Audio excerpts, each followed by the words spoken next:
Okay, so we're going to do a brief lecture on biodiversity and the three different types of biodiversity. So to start, maybe we should define this term. You might notice this really common root bio here, bio of course meaning life, and then diversity referring to sort of the different types, different kinds. So biodiversity specifically is the total diversity of living systems. Total diversity of living systems. So total diversity we're finding within ecosystems, within natural environments, etc. So again, this is measured in three different ways. Measured in three ways. The first type is probably the most common type that you think about. Oops. So this is species diversity. A species, again, is a group of organisms that are able to interbreed to produce viable offspring. So this black-capped chickadee over here is a species. This white-crowned sparrow is a different species. They cannot reproduce to create viable offspring. So they're different species. So species diversity just refers to the variety of species per unit area. Variety of species, whoops. Species per unit area. So we might look at the species diversity of Gorongosa within that region of the park, that area. How many different species are there? So we have kind of two variables here. And you'll actually measure both of these variables as you look at species diversity. So we have abundance as one of the variables.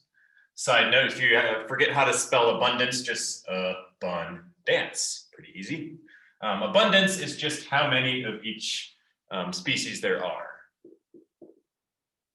How many of each species. And a lot of times you'll use the word abundant to say that there's lots of a certain type of species. So you might have noticed at VVS, robins are very abundant this time of year. There's robins all over the place. And then the other thing we want to measure, not just how many of each species, but also the richness, how many different kinds of species there are. How many different kinds of species.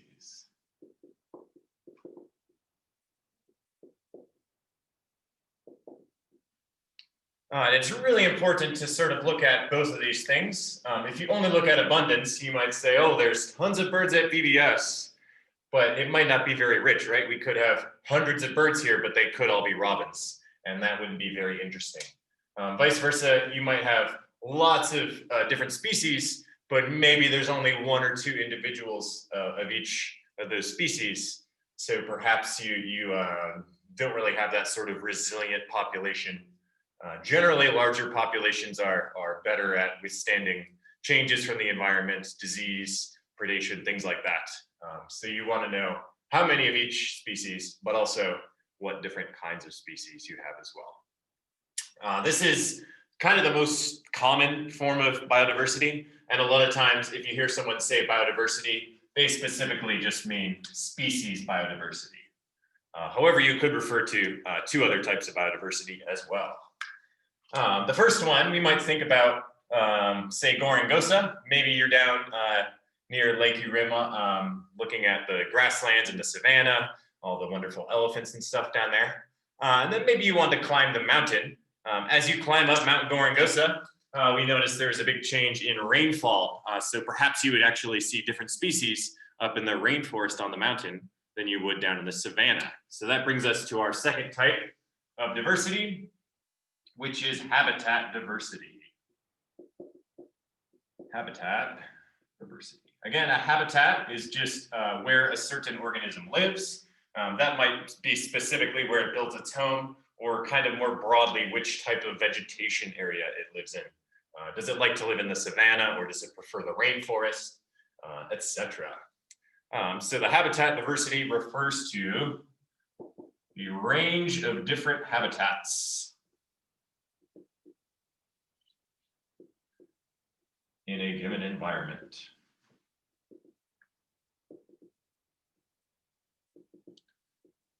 Hopefully my marker can last. It seems like it's dying a bit. So again, we have examples like rainforest versus savanna, right? These biomes are different habitats. And we saw in the interactive map that there's actually sort of sub-habitats within these larger biomes too, right? So the rainforest might be the main forest up on the top of the mountain, or it might be sort of that mixed woodlands, etc. We might have a wet savanna down in the valley, or a drier savanna up on the mountain. And some of these places can tend to have higher or lower habitat diversity. So the rainforest can tend to have really high habitat diversity.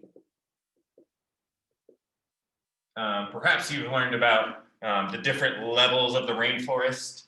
Some animals like to live down on the floor. Some animals live sort of on the trunks or in the mid canopy. Some animals actually live up in the tops of the trees for their whole life. And actually they've found certain species of arthropods, insects, that actually spend their entire life just on the tops of the rainforest.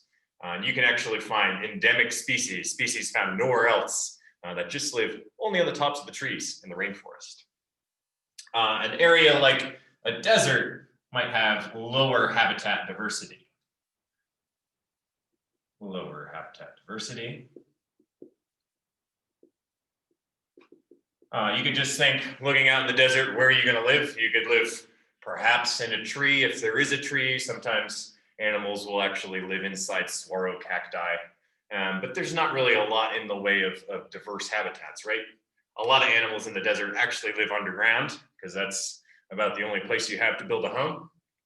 And actually it works really well in the desert because it stays sort of a relatively similar temperature underground. So in the summer, you can avoid that extreme heat. And actually in the winter, you can stay a little bit warmer as well. But depending on the biome, you might have higher or lower habitat diversity. Generally, higher habitat diversity leads to more species diversity.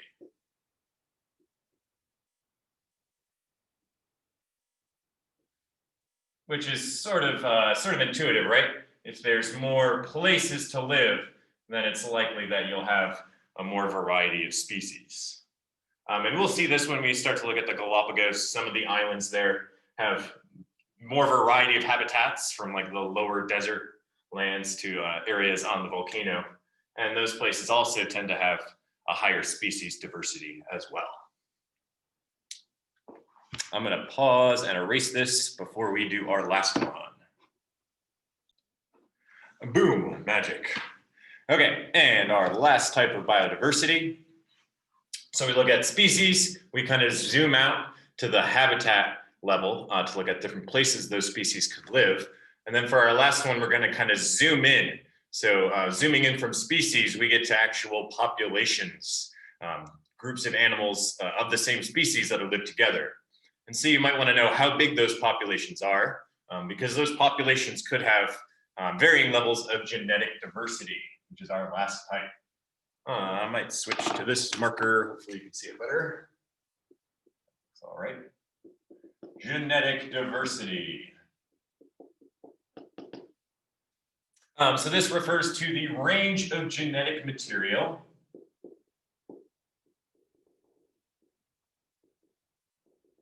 within a species or within a population. In a population. We want to say specifically a population instead of a species in this case, because populations are groups of a species that can actually interbreed with each other. And interbreeding, reproduction, is how we share that genetic material, right? We all have DNA within our bodies that tell us how to create all of our structures. And so we have to pass that DNA on to our offspring. So you can't really share genetic information with something that lives on the other side of the world, unless you can get to the other side of the world to kind of mix your genetic information. This is what is often referred to as a gene pool. So a gene pool is all the possible genetic information that you might have, all the possible types of traits that you might have. So larger gene pools tend to have higher genetic diversity.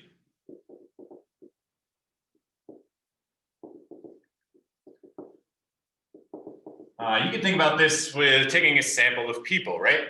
If you took a random sample of people and you took just a smaller sample, you might only see one or two types of people. Maybe you see someone with brown hair and someone with blonde hair, but maybe you don't get anyone with red hair because red hair is a little bit more rare.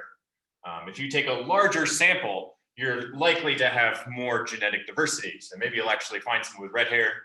Maybe you'll find someone that's actually albino, really, really rare. But with a larger gene pool, you have more chance of getting those sort of rare or diverse genes. And because of that high level of diversity, they're also more resilient to change and disturbance.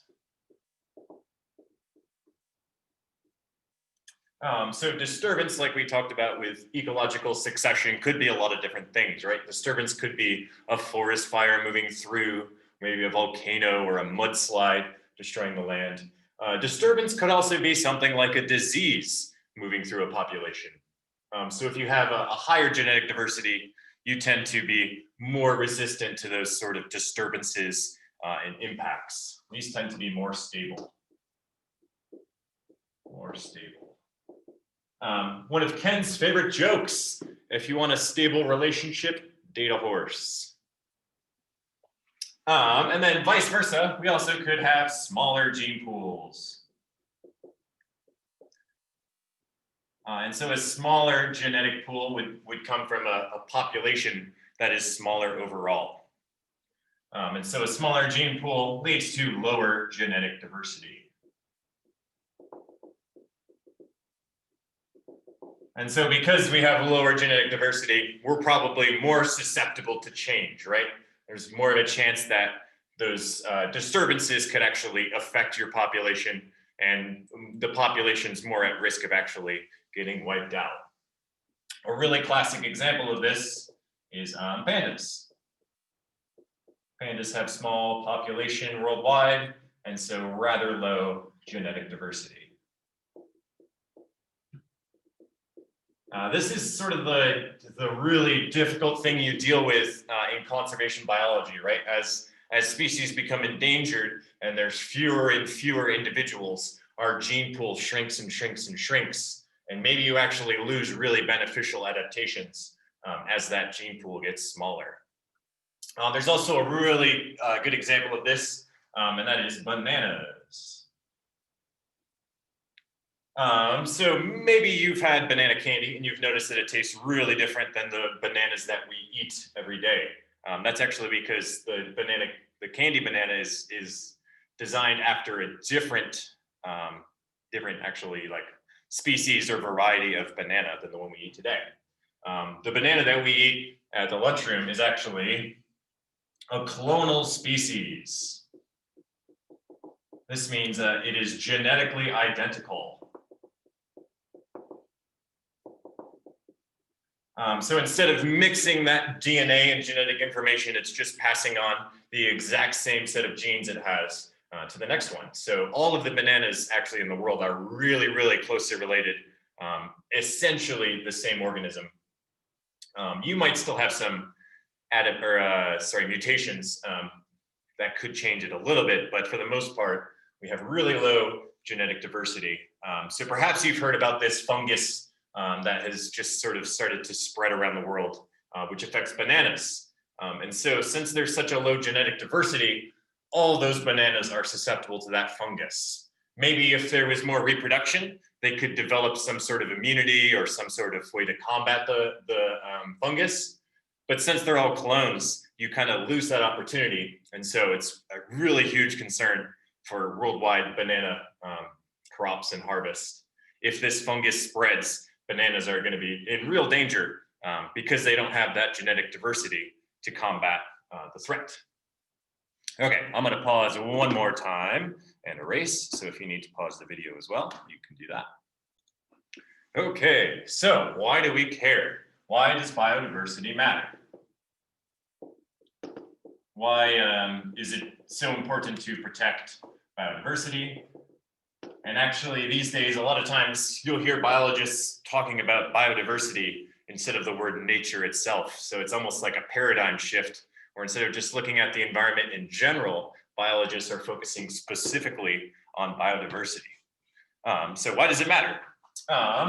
As you might guess, it's important for conservation. Conservation meaning to protect an environment for future use.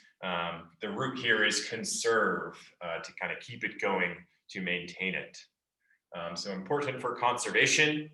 If we want to protect an environment, we first need to know what's there. So we know what we need to protect. So this helps us to identify species present. Oops. It also lets us measure the abundance of those species. It's really useful to know what species you have in your park, in your ecosystem, but if you don't know how many of each of those species, then you might not know whether one of them is super abundant or whether one of them is actually really small in population, maybe threatened, maybe endangered. So you kind of need this information before you can take the step to actually protect and conserve. If you don't know what's there, how are you going to know what to protect? And then, really importantly, this helps us to assess changes over time. When you write the word assess, maybe you make sure you put 2 S's, otherwise you just wrote asses, and that's embarrassing. So we're trying to assess the changes over time. And this is useful because we can find out how humans impact the ecosystem.